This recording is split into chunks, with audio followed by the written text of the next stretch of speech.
And well, breaking news coming in a major step to reform the higher defence planning. The government has now set up a new defence planning committee under the National Security Advisor. And the aim is to formulate and drive military planning, faster acquisition. Yes, the NSA will chair this panel that has been set up for new security roadmap, and foreign and defence secretaries will also be its members. Snehesh, my colleague, joining us on the phone line. Snehesh, give us the details of this committee that has been set up, and also what is the significance of the NSA chairing the panel? Well, this is a committee that has been set up with the chairmanship of the National Security Advisor, Ajit Doval. Now, this committee, the members of this committee include the three service chiefs, that is the chiefs of the Indian Army, the Navy and the Air Force, besides CISC. Now, CISC heads the Integrated Defence Staff, and the aim of this committee is to drive the military planning in the country, to come out with a security strategy. At the same time, also to expedite the acquisitions. Remember that the acquisitions process takes a much longer time. So this is the PMO coming directly and getting involved in the acquisition process.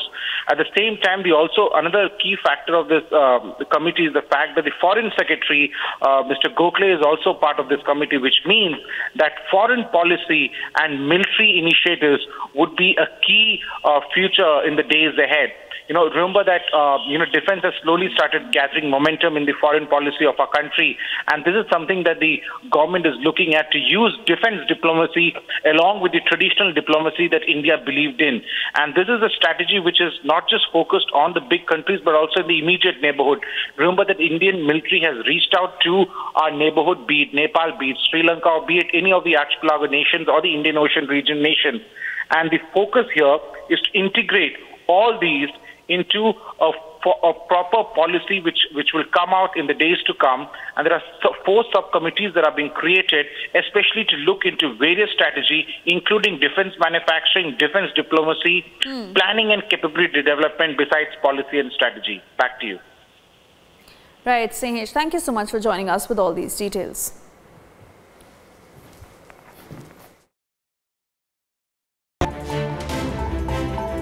After the Andhra Pradesh government launched a welfare scheme for the backward community, Chief Minister Chandrababu Naidu was accused of appeasement politics. The schemes were criticized as it provided massive monetary benefits for weddings of the backward community.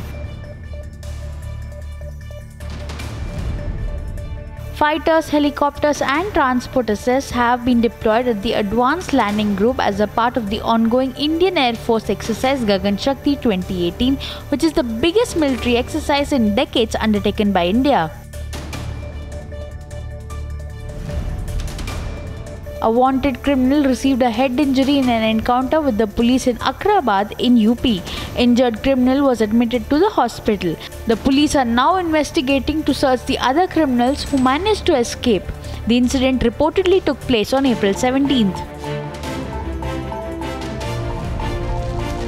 A massive fire had broken out in Uttar Pradesh's Hardoi area, destroying 50 houses and vast areas of wheat crops. It is reported that fire brigades controlled the fire after battling it for over 6 hours.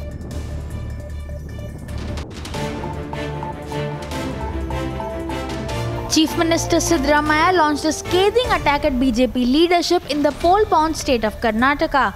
He said that the leadership of BJP was in crisis and also slammed Anant Kumar Hegde for trying to politicize his accident. Karnataka BJP President B.S. Yediyurappa will file his nomination papers today. Chhattisgarh Chief Minister Raman Singh, Union Ministers Anant Kumar Hegde, Ramesh Jigjigni and Sri Ramalu will be present during the filing of the nominations. Congress party has reportedly not provided 120B forms to absconding businessman Mehul Choksi's lawyer S.S. Chandramouli. Chandramouli's candidature from Madikeri constituency did not go down well with a majority of the party workers. BJP State President H.D. Kumaraswamy said that his party would come out with the second list of candidates on April 20th. JDS has so far announced 126 names in the poll-bound state of Karnataka.